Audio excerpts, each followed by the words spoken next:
মানুষ বলে স্বপ্ন দেখা খুব সহজ, কিন্তু সেই স্বপ্নকে বাস্তবে বাঁচাতে হলে প্রথমে নিজেকে ভেঙে করতে হয়।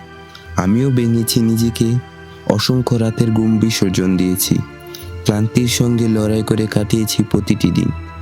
পৃথিবীর সব শব্দকে থামিয়ে শুধু একটাই আওয়াজ শুনেছি, সেটা আমার স্বপ্নের আওয়াজ। হয়তো এখনো আমার পরিশ্রমের ফল আসেনি, হয়তো অনেকের কাছে মনে হয় আমি হেরে গেছি, কিন্তু তারা জানে না এটা হার মেনে নেওয়ার মানুষের গল্প নয়।